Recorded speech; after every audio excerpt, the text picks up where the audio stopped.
13th of November, and it's vlog 114. Talking about the blood, and we're talking about the blood of the new covenant, but also about the blood connected to the old covenants.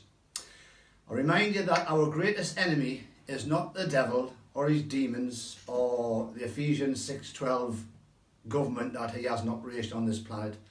My greatest enemy and your greatest enemy is ignorance. Because where you're ignorant, you cannot function.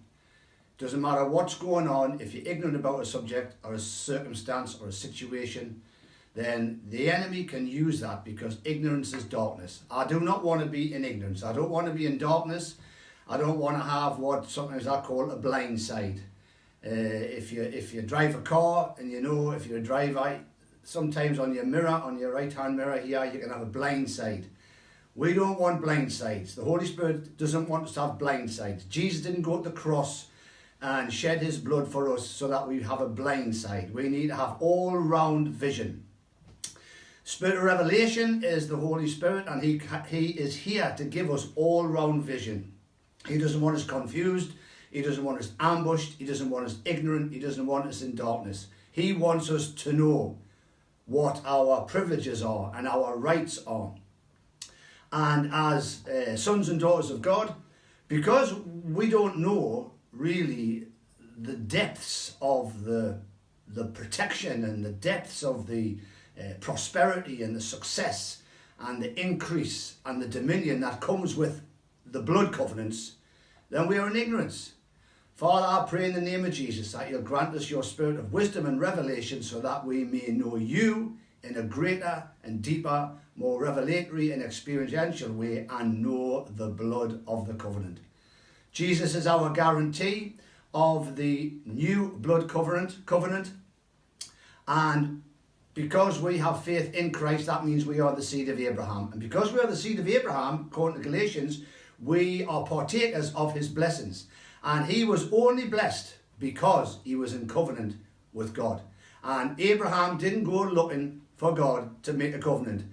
Almighty God, the creator of all things, called Abraham out and made a blood covenant with him. And it says about Abraham in Genesis 13 that Abraham was very rich in livestock, very rich in silver, and very rich in gold.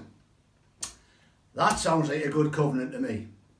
Now, we are supposed to be in a better covenant than that. So, what is the evidence?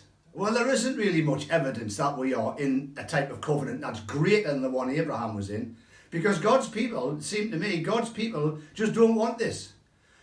You need to want this. You need to desire this. You need to focus on this. Because the word says in Hebrews 4, chapter 2, I think it is, that the Israelites didn't enter into their inheritance because they didn't mix the word with faith.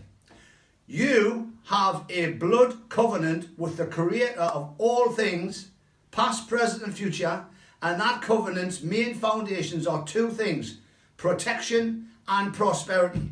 Now, if I don't want that, then I can live by just getting by and just having my needs met and just making it through life. But Jesus didn't go to the cross and shed his blood so that we could just make it through life. There's a king called Abimelech who came to see Abraham, and he said this: we know that, in fact, he came with his commander of his armies as well. So the two of them came to see Abraham, and they said, we know that God is with you. Why? Is that because of all the healings Abraham did? No. All the deliverances he did? No. All the prophecies he made? No. It was because of the protection and the evident prosperity that was with Abraham, that this king and his commander-in-chief of his armies came to Abraham and says, we know God is with you.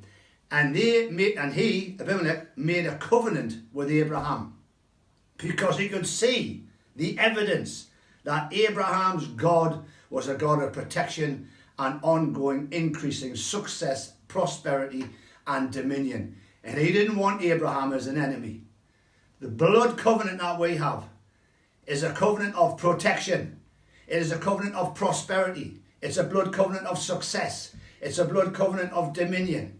And in the name of Jesus, I suggest that you start to crave this, desire this. The Word of God says that God grants the desires of the righteous. We are righteous through the blood of Jesus.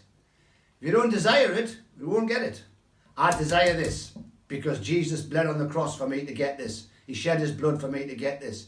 You're in a blood covenant, so remember Jesus is Lord, and the blood covenant you're in is a blood covenant of protection and prosperity.